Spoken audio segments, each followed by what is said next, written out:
Hi, I'm Mario Nalbani. I'm a medical oncologist working at Community Hospital Dubrovnik in Croatia, and I'm a member of Young Oncologist section of Croatian Association of Medical Oncology.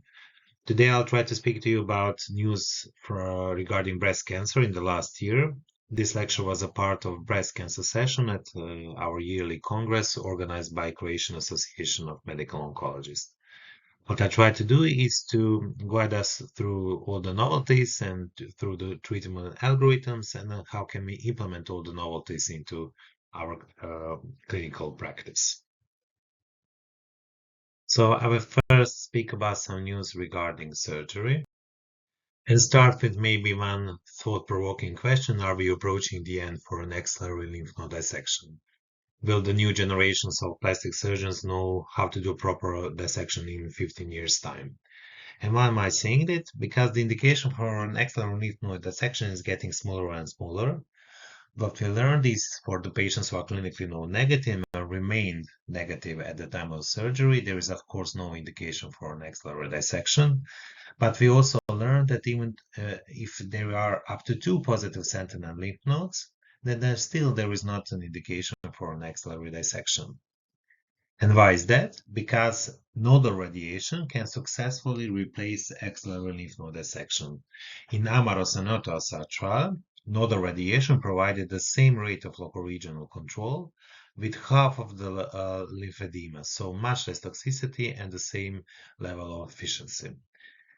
There were some maybe controversies because some subpopulations were not included, like mastectomy patients, T3 tumors, or patients with extranodal extension. And this is where the Senamac trial comes from La San Antonio to fill the gap. Senamac trial included patients with mastectomy, extranodal extension, and even some T3 tumors. And what Senamac trial showed is once more that sentinel lymph node biopsy with nodal radiation is non-inferior to axillary lymph node dissection, even in the subpopulations of which we spoke, so mastectomy, extranodal extension, and T3 tumors, everybody have equivalent results regarding sentinel lymph node biopsy and axillary lymph node dissection. So nodal radiation can replace axillary lymph node dissection, but can we further de-escalate? Is nodal radiotherapy even needed? And there are some hits that maybe it isn't. So Z11 is the famous trial. In Z11 trial, patients were up to 2 positive nodes were randomized to axillary lymph node dissection or sentinel lymph node biopsy. They were not planned to receive nodal radiation, but all the patients in the Z11 had breast conserving surgery, which means they all received whole breast radiation therapy. And there were unfortunately a lot of protocol deviations, so a lot of patients received high tensions and even a lot of patients received nodal radiation. There were no differences between the arms in the patients who received a bigger volume of radiation therapy, but at the end of the day, this is somewhat confusing. And Z11 showed that external lymph node dissection and sentinel lymph node biopsy seem to be equivalent, but is this due to the radiation therapy used? It is still not clear. The other trial is the Italian trial, Synodar-1. It's quite similar to the Z11, but what is different that in Synodar-1 also mastectomy patients were included, and a quarter of patients had mastectomy. Among them, only 17% received post-mastectomy radiation therapy, and even more is in the external lymph node dissection arm. So even though most of the patients received non-radiotherapy, there doesn't seem to be any difference between external lymph node dissection and sentinel lymph node biopsy. So another hint that maybe nodal radiation is not needed, but these are small numbers. So Pozniak trial from the UK will give us the final piece of puzzle. It randomizes patients with up to 2 positive sentinel lymph nodes to no further axillary treatment or axillary treatment, which is mostly nodal radiation, or in some patients, axillary lymph node dissection. And in Pozniak trial, the radiation is really closely followed. There are a lot of protocols, so there will be no deviations, and we are waiting for these results. So to conclude, axillary radiotherapy can replace axillary dissection in patients with up to 2 positive sentinel lymph nodes, but whether an axillary radiotherapy is needed is not yet answered. So we had kind of thrown a curveball to our clinical oncologist colleagues to decide what to do no further axillary radiotherapy, to use hydrogenital fields or even to use comprehensive regional nodal irradiation. Another clinical scenario in which we learned we can omit external lymph node dissection is in patients who were clinically node positive, but after successful neoadjuvant treatment became negative at the time of the surgery. And this is mostly possible in HER2 positive and triple negative breast cancer, with the developments of systemic treatments nowadays have a high pathologic complete response rates. What we first try to figure out is this feasible and how accurate it is? What is the false negative rate? Is it less than 10%? And what does this mean? It means that in 10% of patients, or in less than 10% of patients, after the sentinel lymph node is negative, axillary lymph node dissection would be positive. And according to the first trials, the false negative rate was unfortunately a little bit higher than 10%. But what we learned for these trials is that if we use dual tracer, take up to at least three sentinel lymph nodes, of which of course none should be positive, and use immunohistochemistry on lymph nodes, that the false negative rate will definitely be below 10%. Can we further decrease false negative rate? And we can by doing targeted axillary dissection. What does this mean? It means that we combine sentinel lymph node biopsy with clipping the positive node and retrieving it at the time of the surgery. And if we combine the both, we call it targeted axillary dissection, and then false negative rates are really low, around 3-4%. But is this targeted axillary dissection clinically relevant? Is it better than sentinel lymph node biopsy? And two trials, prospective and retrospective, have shown that whether you use targeted axillary dissection or sentinel, the number of retrieved nodes is mostly similar, and even more importantly, there is no difference in the axillary recurrence. But this makes me wonder, is this divine aspiration to try to be as best possible regarding false negative rate really clinically relevant? Because there are now a lot of trials with caveats. They are non-randomized or retrospective, which kind of show that no matter that patients in those trials did not fulfill the criteria for the low false negative rate, at the end of the day, the axillary recurrence is quite low, even though most of the patients did also receive nodal irradiation. So is this really clinically relevant? I'm not sure. So at the end of the day, the only now criteria for axillary lymph node dissection is in patients who were at the start positive and also at the time of the surgery still remain node positive. But there are also exceptions to this. If the volume of the residual disease is really small, so in the residual disease there is only isolated tumor cells, one retrospective analysis, ICARA, showed that whether you do or do not proceed to do axillary dissection, that there doesn't seem to be any difference in the local regional recurrences.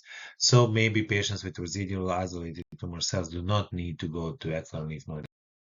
So what to do in the patients if they have a large volume of residual disease, micro or macro metastasis? There are two trials, Alliance and Texas, trying to figure out, do we really need to proceed with the axillary lymph node dissection, or can nodal radiation substitute for dissection even in patients with higher volume of residual disease? And if they come positive, that means that the axillary lymph node dissection will be really reserved for very, very few cases in everyday clinical practice. Surgeons are trying to even go lower. Do we even need sentinel lymph node biopsy? Because sentinel lymph node also has its morbidity. A lot of trials are asking this question. The first one which published was the SOUND trial from last St. Gallen on San Antonio. In the SOUND trial were patients who were clinically T1. They had to have negative axillary ultrasound. It could be one suspicious node, but it needed to be fine needle aspiration negative. And the patients were postmenopausal with luminal tumors, lower grade, really low level of lobular tumors, and very importantly, they all receive endocrine therapy, but also radiation therapy. And those patients were randomized to go on not to do sentinel lymph node biopsy. And even though in 14% of patients at the end sentinel was positive, this did not translate into any difference into disease-free survival. So a possibility to omit sentinel lymph node biopsy in the older luminal tumors, but they need to go to proceed with radiation therapy and systemic treatment. And what about radiation therapy? Our clinical oncologists are going the same way as the surgeons. They are also optimizing treatment through process of de-escalation. They are using less fractions, less dose, lower volume. They are even trying to figure out who doesn't need radiation. And they are using risk treatment adapted radiotherapy. And one example of that is NSABP 51 trial at La San Antonio. So in the NSABP 51, patients were clinically node positive, but after the end of neoadjuvant chemotherapy, they became pathologically node negative lymph nodes. And those patients were randomized to receive or not to receive regional nodal radiation. This means that for the patients who had breast conserving surgery, that they were proceeded with breast irradiation.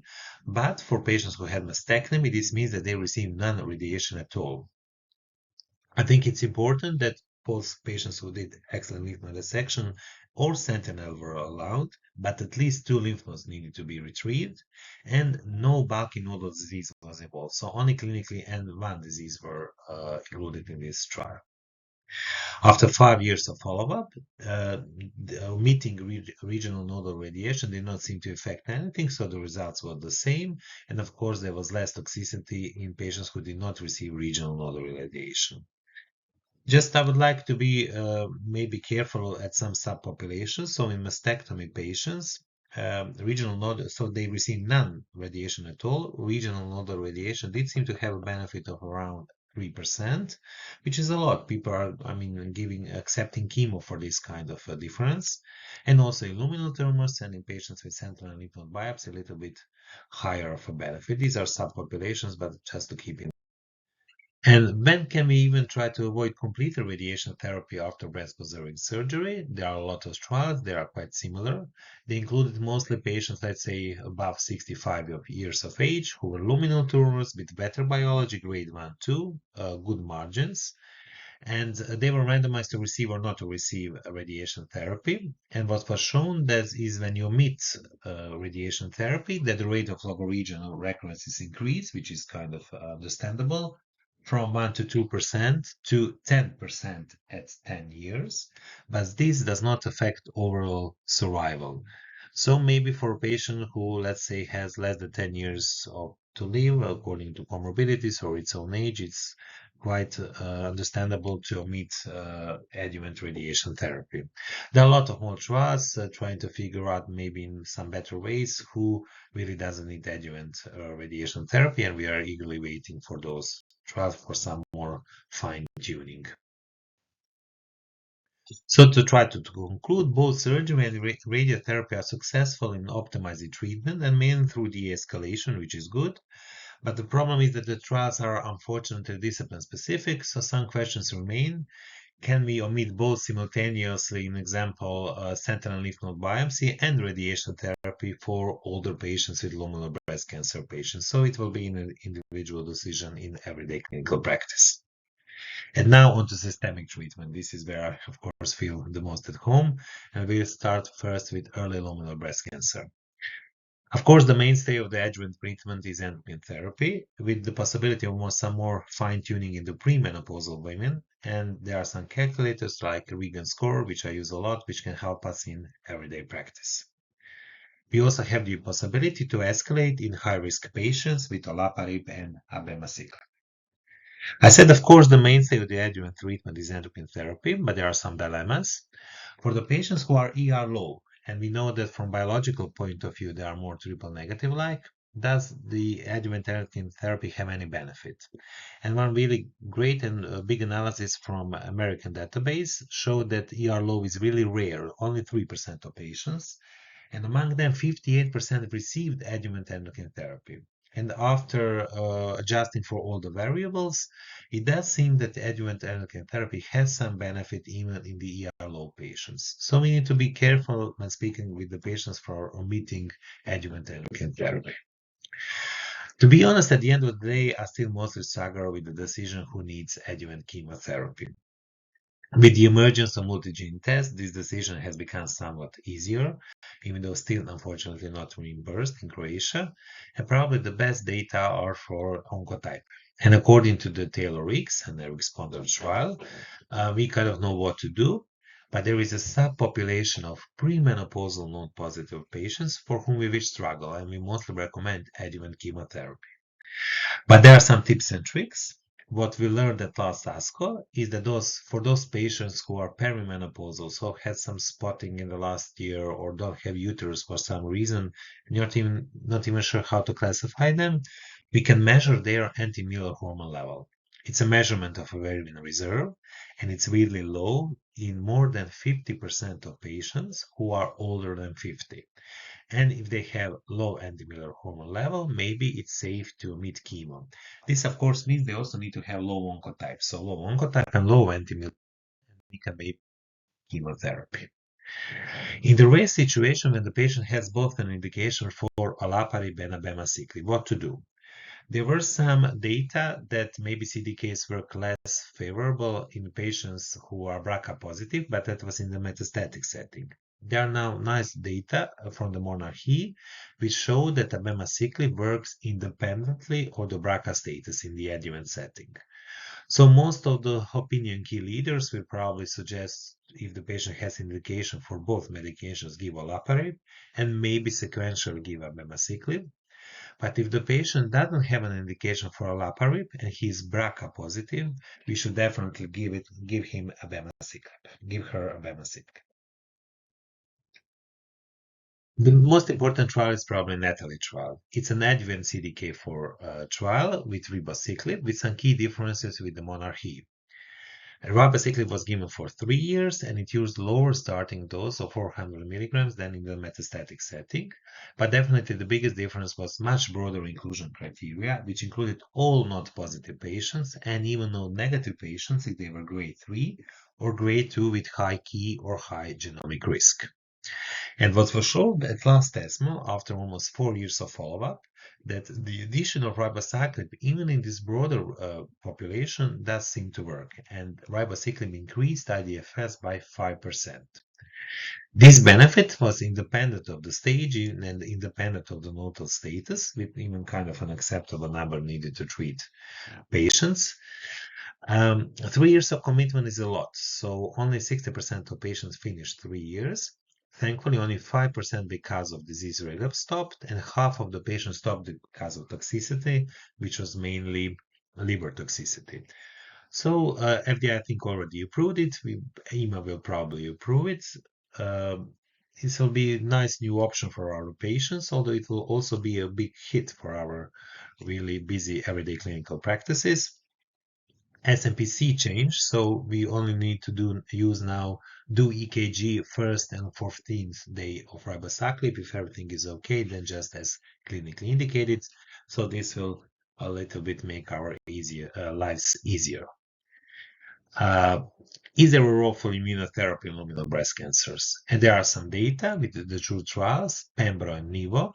Just to try to make it simple, the inclusion criteria are mostly the same. Most of the patients had to be grade 3 and T3 or node-positive tumors. And what was shown is that the addition of immunotherapy, perioperative, increases PCR.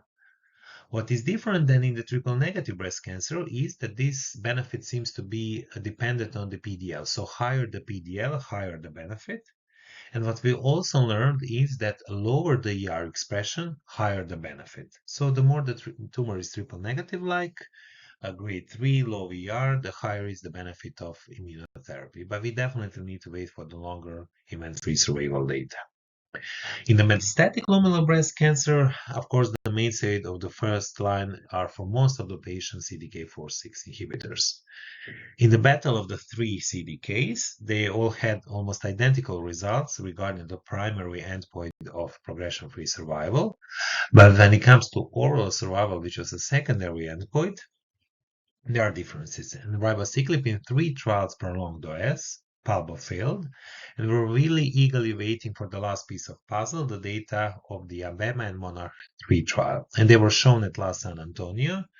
At the end of the day, abemaciclib prolonged clinically meaningful overall survival about 13 months.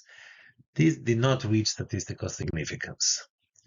I think ribociclib has the best data. It is probably the most prescribed in everyday practice, but there is definitely a place for each of the CDKs. Abemaciclib probably the more endocrine resistant diseases, and palbociclib for the frail and more patients with more indolent disease.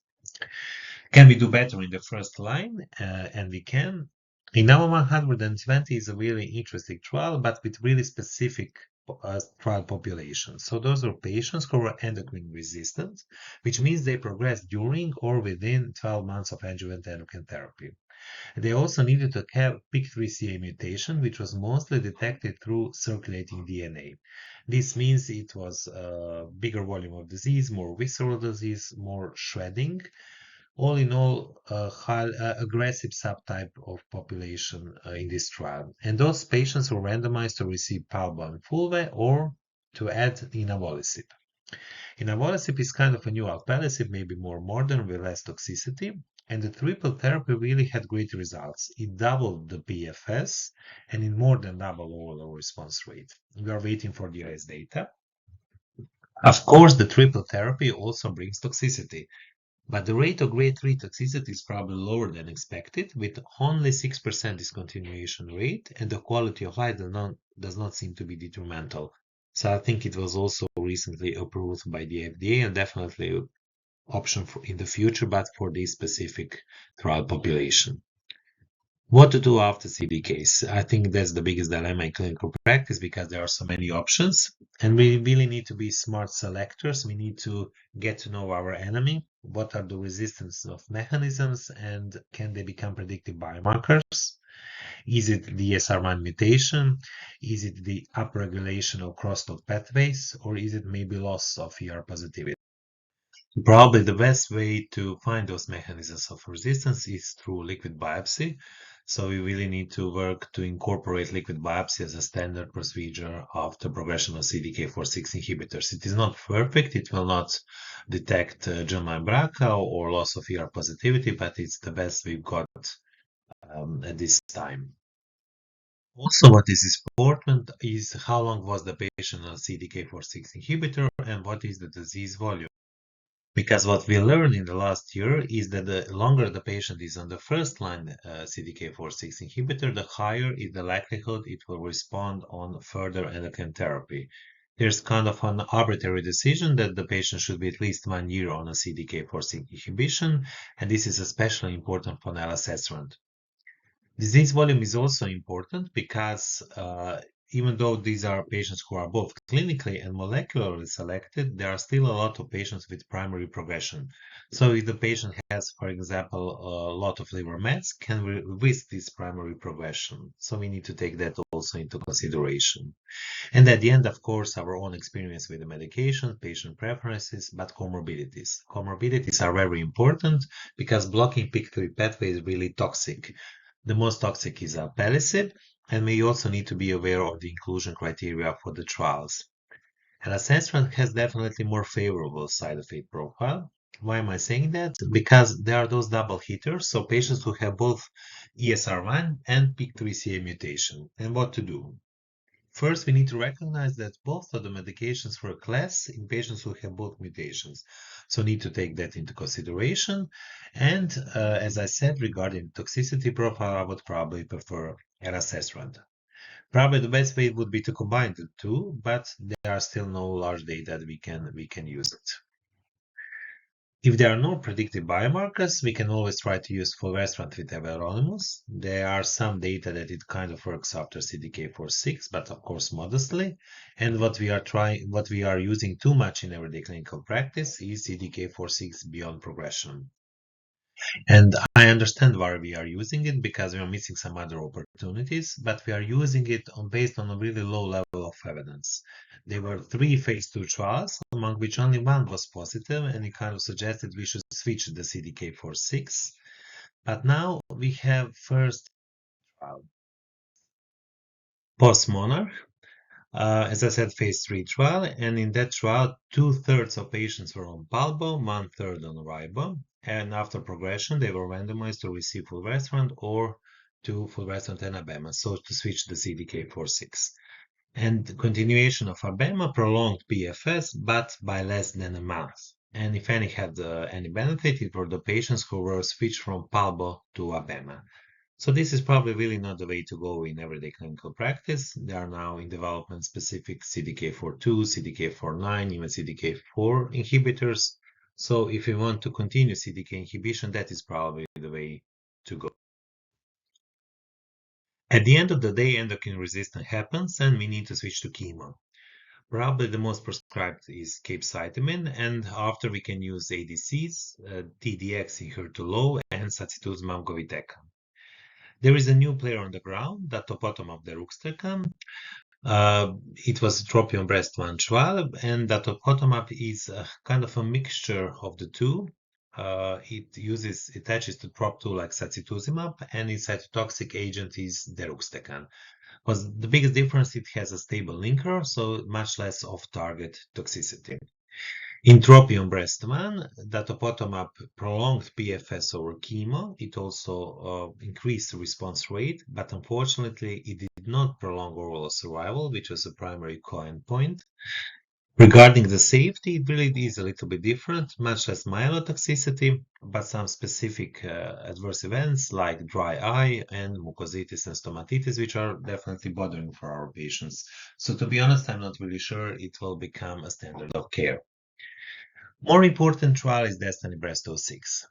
In DESTINY-Breast06 included were patients who received 2 endocrine lines of therapy, but no prior chemo. And it asked 2 questions. Can we move TDX as first option after endocrine therapy failure? And can we expand TDX to a broader inclusion criteria to the ultra-low patients? So it was randomized against chemo, and mostly it was capecitabine. To answer the first question, the answer is probably yes, because TDX prolonged PFS by 5 months and kind of almost doubled the response rate. So definitely an option, not maybe for all patients, it's more toxic, but definitely an option. And can we expand TDX to HER2 ultra-low positive patients? We should probably first define what is HER2 ultra-low. So HER2-low we would know are IHC2 plus ISH negative or immunohistochemistry 1 plus. But there are also IHC0 patients, but it's heterogeneous. It's the patients who do not have any staining, or there is some staining, but in less than 10% of patients. And those are the HER2 ultra-low patients. There were 150 patients, and what it does seem that TDX also prolonged PFS by 5 months, almost the same, also doubled the response rate, but the hazard ratio is a little bit lower, 0.78. So we will see how will regulatory body respond to these trial results. Going on to early triple-negative breast cancer. I think the algorithm is mainly defined with, of course, the standard of care for T2 tumors or node-positive tumors, neoadjuvant chemoimmunotherapy according to the Keynote 522. In patients with residual disease, we can give capecitabine or olaparib if BRCA positive. The addition of pembro we already knew increases PCR. It also increased event-free survival, but what we learned at last ESMO that it also statistically significantly increased overall survival by 5%. This is great data, but what we are unfortunately completely missing for this trial is any translational data to try to figure out who really has this 5% benefit, because the regimen is really toxic. We did learn that patients with lower anatomical risk, with like baseline T2 and 0, also have the benefit. So we are now using pembro in all patients who fit the trial criteria and can tolerate the treatment. If we miss neoadjuvant immunotherapy, can we salvage the patients with the adjuvant immunotherapy? And unfortunately not. There were 2 trials. This is just one in patient 030, completely negative trial. So neoadjuvant is really the way. In the metastatic triple-negative breast cancer, we have a biomarker-driven approach to treatment. We need to test everybody to PDL and germline BRCA, and again, give chemoimmuno, PARP inhibitors, or chemotherapy. Later on, we can give ADCs, sacituzumab, and deruxtecan if HER2-low, and of course, chemotherapy. What's probably the future is in the combination of the ADCs in immunotherapy, which has definitely shown its value in urothelial cancer. But there are also now emerging new nice data for triple-negative breast cancer. Both in PDL negative and PDL positive patients, the combinations of immunotherapy with ADCs prolonged PFS to more than a year, which is kind of unprecedented in triple negative breast cancer. So we are really eagerly waiting for the phase 3 trial data, and this will probably be a standard of care in the next few years. For the early HER2 positive disease, nothing really changed in the algorithm in the last couple of years, and that's because we are doing really good. What we could be doing better is to try to lower the rate of CNS relapse, which is still quite high, and we are trying to do it by giving TDX in residual disease or adding tucatinib to TDM1 in residual disease. By the end of the day, still the standard of care in the residual disease is TDM1, and there was the final analysis of Catherine trial with really nice effect and data for TDM1. I said we are doing really good. The other thing we can do is to be as good with less toxicity. So can we try to figure out which patients can be treated only with anti-HER2 therapy so that we can omit chemo? And what we learned so far is that those patients should be HER2 enriched by intrinsic subtype, that they should not have HER2 heterogeneity. We are trying to figure out genomic tests and how to use them, most prominently HER2-DX, but I think still a work in progress. And one very interesting trial, which I would recommend everybody to read, is for GAIN trial, almost probably ready for clinical practice, and it showed how we can use PET-CT to figure out who doesn't need chemotherapy. In the metastatic HER2-positive disease, the first two lines of treatments are really well defined, Cleopatra and then TDX. There were maybe some dilemmas in patients with brain mets, especially if they are active brain mets, because there are nice data for tucatinib in the HER2 CLIMB trial. But every year, every congress, new data that TDX also works intracranially. This is from last ESMO, Destiny Breast 12. These were prospective data which showed that TDX really works also in active brain mets, and when you put it all together, consistent data that TDX works. So to be honest, in my mind, the preferred second line is TDX, and probably in patients with brain mets, I will go in third line for tucatinib. What to do in third line is bigger the question. Should we maybe try to combine TDM1 with tucatinib? There was HER2 CLIMB-02 trial, which showed that the combination of TDM1 and tucatinib kind of has a value, but not that much. So I'm probably not the way to go in the future. And at the end, just a couple of thoughts on a couple of questions. So can we sequence the ADCs? We are speaking a lot about it because real-world data showed that the second ADC, not always, but in most of the cases, works much less, and it works less than expected. So there is definitely cross-resistance. We are trying to figure out, should we change the antigen, the payload, or both, but definitely still a work in progress. When to use NGS for patients with metastatic breast cancer, there are new recommendations and they have changed. In 2020, NGS was not routinely recommended, but in 2024, it is recommended, as you already said, to try to figure out the mechanisms of endocrine resistance. It is still not recommended to use it in triple-negative breast cancer because there are no large data that it positively affects the outcomes for our patients. And at the end, some just bullet points regarding survivorship. As if we want to be modern oncologists, we need to be aware that survivorship is as important as medications for our patients. And I think breast cancer is leading the way in survivorship. What we learned from the positive trial is that breastfeeding is feasible and safe. Also, probably from positive trial that assisted reproductive techniques are safe. We learned that we should not forget olanzapine as an antiemetic, and probably 5 milligrams is the best dose. We also learned that any form of structured exercise program or weight loss program has many beneficial effects on quality of life of our patients regarding sexual health, fatigue, better tolerance of our treatments, and even long-term outcomes. What we need to use is digital health to help us in this process, and of course artificial intelligence is everywhere around us. And thank you for listening. I hope you heard something interesting for your clinical practice or preparing for an exam. Please follow our YouTube channel. of our young oncologist section, and kind regards with some nice pictures of my hometown of Dubrovnik. Bye to everybody.